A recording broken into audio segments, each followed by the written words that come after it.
नमस्कार साथियों, स्वागत है आपका काव्य जी के टिप्स में। तो देखिए, इसी के साथ आज हम पढ़ेंगे राजस्थान की झीलें, और आज हम पढ़ेंगे राजस्थान की खारे पानी की झीलें। तो मैंने 2 पार्ट में आपको मीठे पानी की झीलें पढ़ाई थी, और आज मैं झीलों का तीसरा पार्ट पढ़ाने जा रही हूँ, और वो झीलें हैं राजस्थान की खारे पानी की झीलें। तो देखिए, जो राजस्थान की जो खारे पानी की झीलें हैं वो किसका अवशेष है? और 33 सागर का अवशेष है। तो आपसे पूछे कि राजस्थान की खारे पानी की झीलें किसका अवशेष है?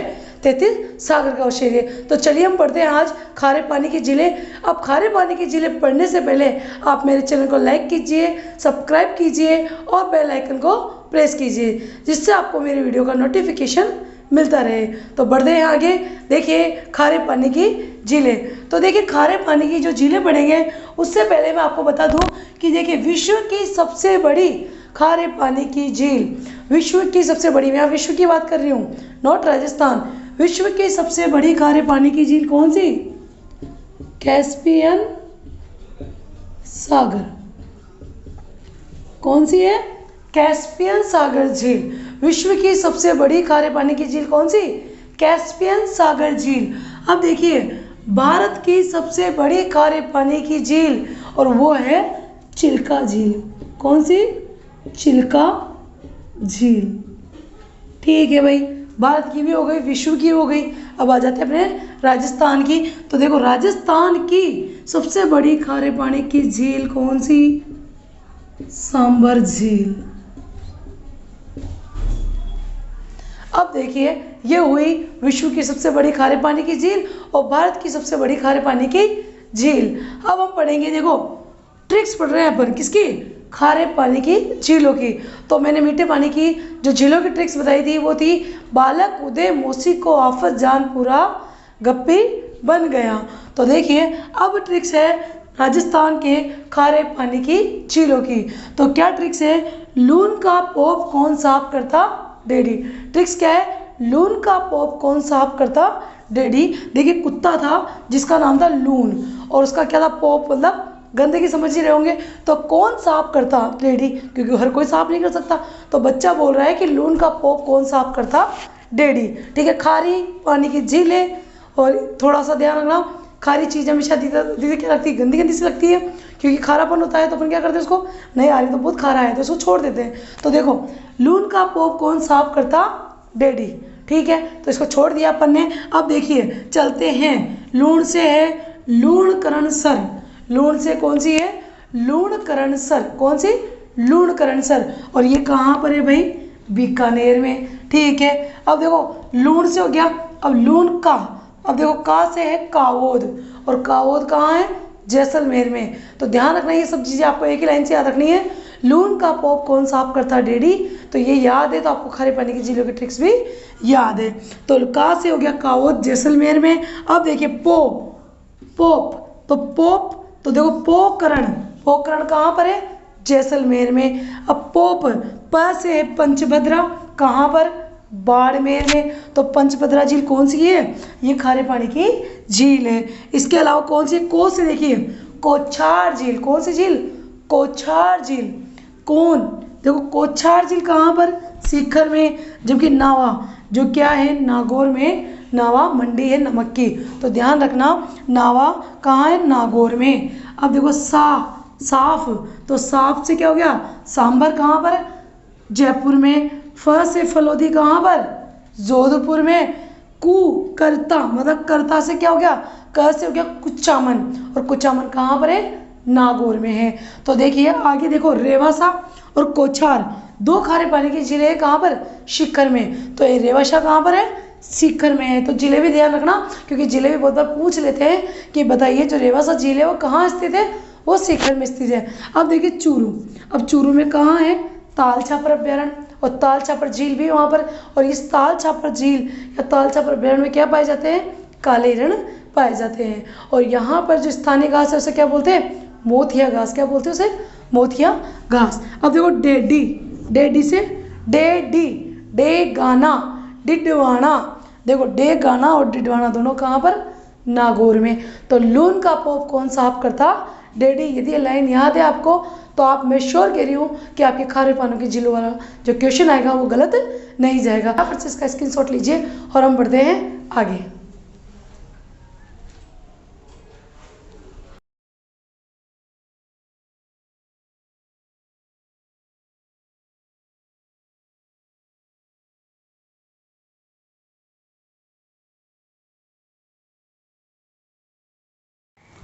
तो देखिए आगे बढ़ते हैं हम।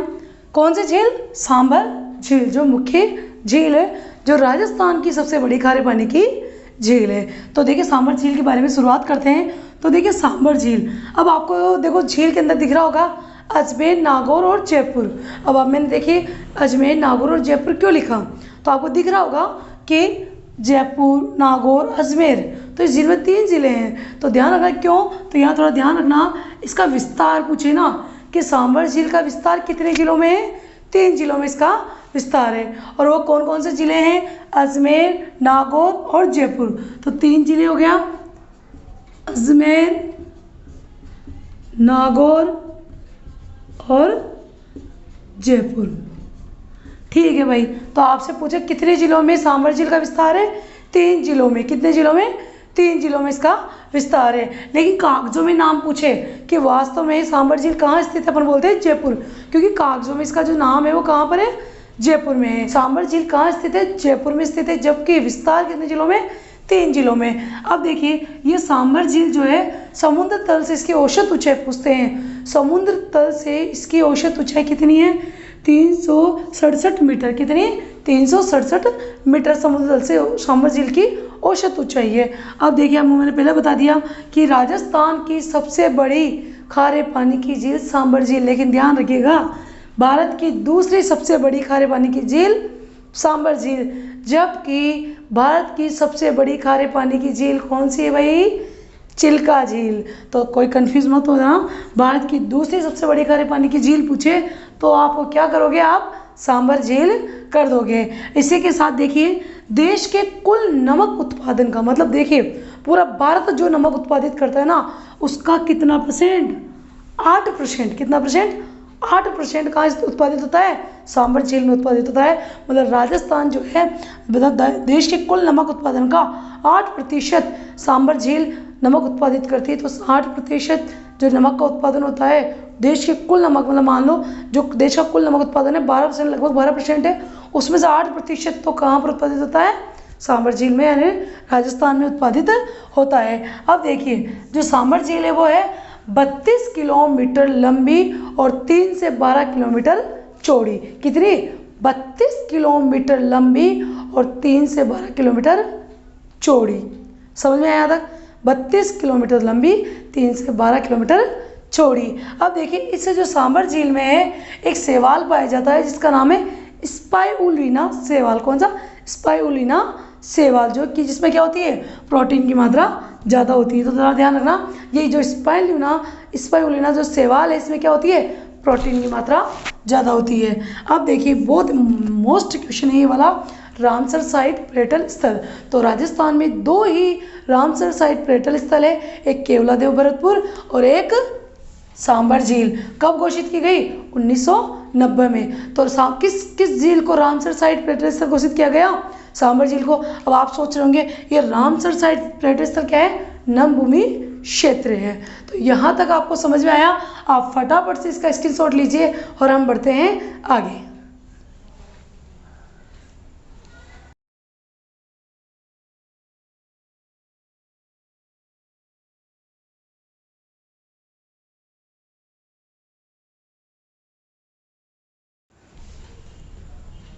तो देखिए आगे बात करते हैं हम सांबर झील की और कुछ महत्वपूर्ण बातों की। तो देखिए जो सांबर झील है, कौन सी झील? सांबर झील। अब देखिए क्वेश्चन क्या आता है कि सांबर झील से किस पद्धति से नमक निकाला जाता है। क्वेश्चन क्या आया कि सांबर झील से किस पद्धति से नमक निकाला जाता है? तो वो पद्धति है क्यार पद्धति। कौन सी पद्धति? क्यार पद्धति से सांबर झील से नमक निकाला जाता है। तो बोलना में थोड़ा ध्यान रखना, क्यार पद्धति से क्या करते हैं? सांबर झील से नमक निकालते हैं। अब देखो आपको यहाँ मंदिर दिख रहा होगा। अब देखिए शाकंभरी माता का मंदिर किस झील के किनारे? सांबर झील के किनारे। तो ये जो शाकंभरी माता का मंदिर है ये है सांबर झील के किनारे है, जिन्हें बोलते हैं तीर्थों की नानी या देवयानी। जबकि तीर्थों का मामा कौन है? मंचकुंड धौलपुर।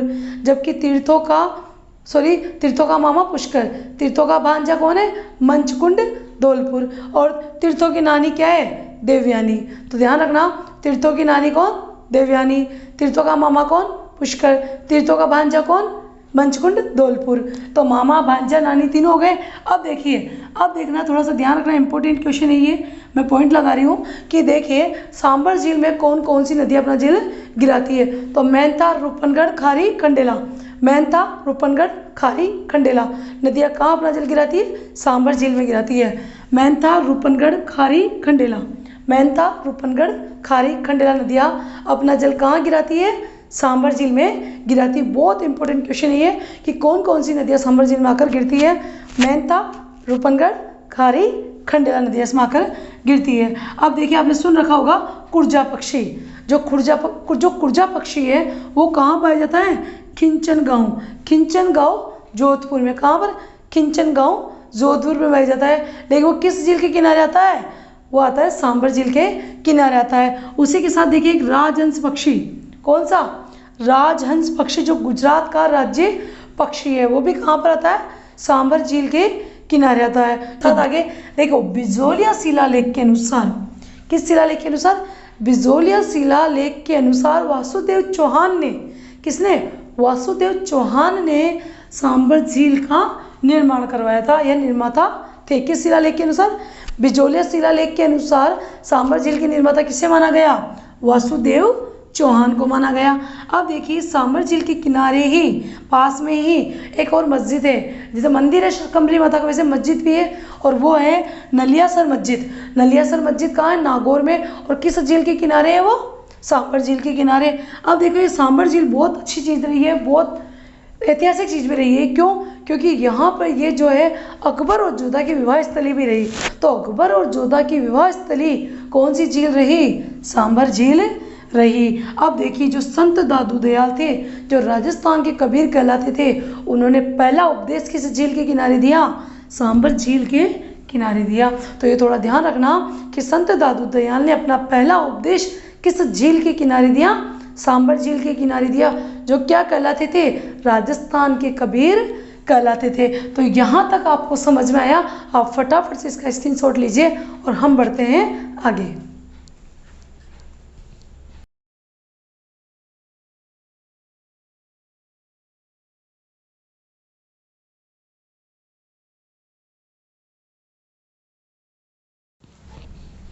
तो देखिए, इसी के साथ पढ़ते हैं खारे पानी की दूसरी झील। तो पहली तो पढ़ी सांबर झील, दूसरी पढ़ते हैं पंचभद्रा या पंचपद्रा झील। कहाँ पर है ये? बाड़मेर में। ध्यान रखना, पंचपद्रा या पंचभद्रा झील कहाँ पर है? बाड़मेर में है। ठीक है, देखिए, अब देखिए आपके सामने झील बनाई मैंने, कौन सी? पंचभद्रा झील। तो देखिए, पंचभद्रा झील किसने बनाई? पंचाबील ने बनाई थी, इसलिए इसका नाम हो गया पंचभद्रा झील। तो पंचाबील ने कौन सी झील बनाई? पंचभद्रा झील बनाई। और पंचभद्रा झील कहाँ है? बाड़मेर में है, इसको बोलते हैं पंचभद्रा झील। तो देखिए, राजस्थान की सबसे खारे पानी की झील, जबकि मैंने आपको बताया राजस्थान की सबसे बड़ी खारे पानी की झील सांबर झील। जबकि देखिए, राजस्थान की सबसे खारे पानी की झील, मतलब जिसमें जो खारापन सर्वाधिक है, वो कौन सी झील है? पंचभद्रा झील है। तो ध्यान रखना, बड़ी जरूर सांबर झील है, लेकिन सबसे खारी झील, राजस्थान की सबसे खारी झील कौन सी है? पंचभद्रा झील है। अब देखिए, इसका जो नमक है वो क्या है? सर्वश्रेष्ठ नमक है। अब सर्वश्रेष्ठ नमक क्यों है? क्योंकि यहाँ का जो नमक है वो कैसा है? खाने के योग्य है। कैसा है? खाने के योग्य है। तो आपसे पूछे, निम्न में से कौन सी झील का नमक खाने के योग्य है या सर्वश्रेष्ठ है? राजस्थान में कौन सी झील का नमक सर्वश्रेष्ठ या खाने के योग्य है? ये क्वेश्चन आता है, तो आप इसका राइट आंसर क्या करोगे?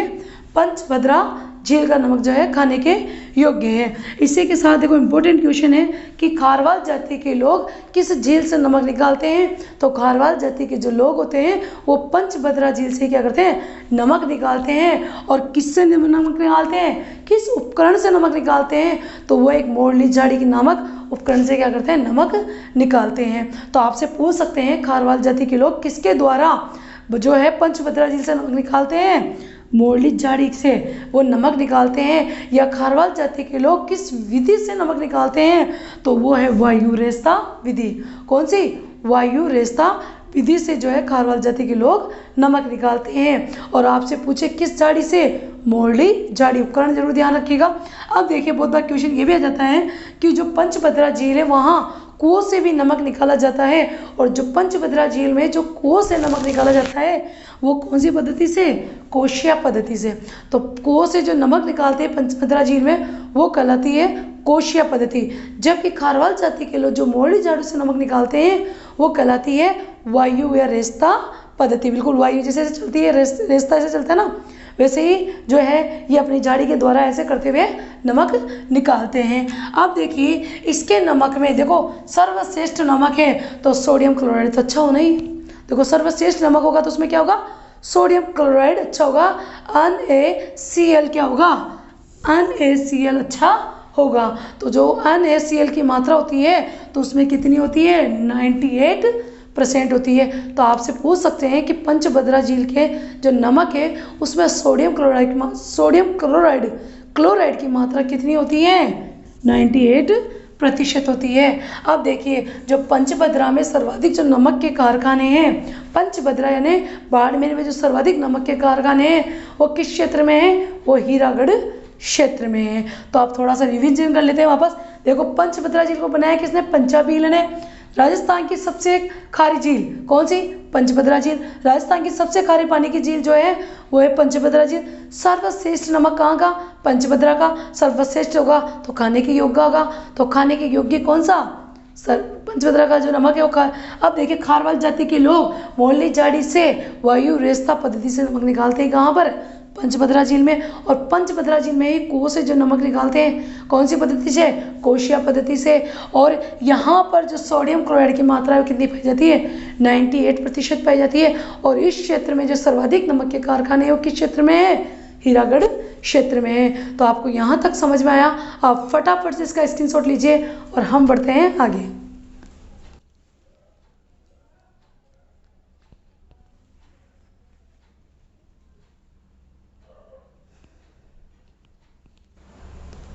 तो देखिए आगे बढ़ते हैं, खारे पानी की प्रमुख झील जो डिडवाना झील।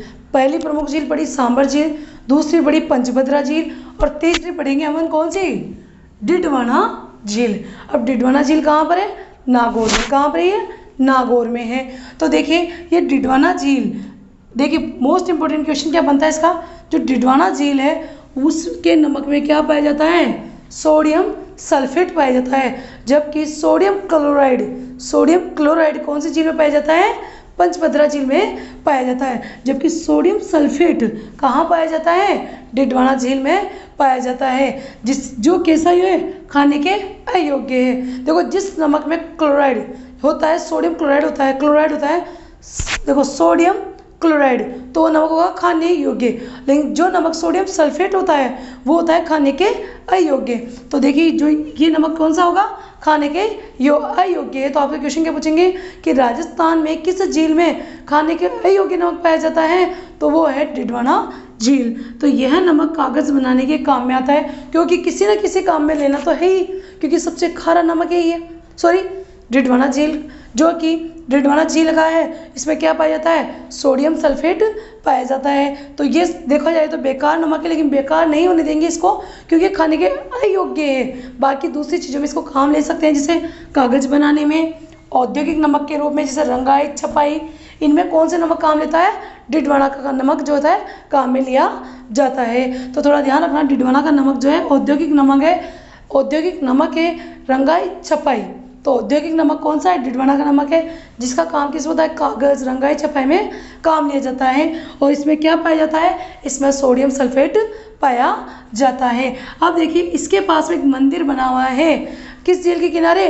डिडवाना झील के किनारे, जो है सर की माता का मंदिर है, जिसे बोलते हैं पड़ा माता का मंदिर। तो पड़ा माता का मंदिर किस झील के किनारे? डिडवाना झील के किनारे। अब देखिए जो ये डिडवाना झील है, इसे और किस नाम से जाना जाता है? खालदा झील।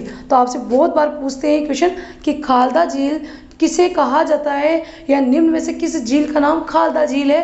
तो डिडवाना का नाम ही क्या है? खालदा झील है। अब देखिए डिडवाना में नमक बनाने वाली संस्थाओं को क्या बोलते हैं? देवल। क्या बोलते हैं? देवल बोलते हैं। तो देखिए डिडवाना में नमक बनाने वाली संस्थाओं को क्या बोलते हैं? देवल कहते हैं। तो यही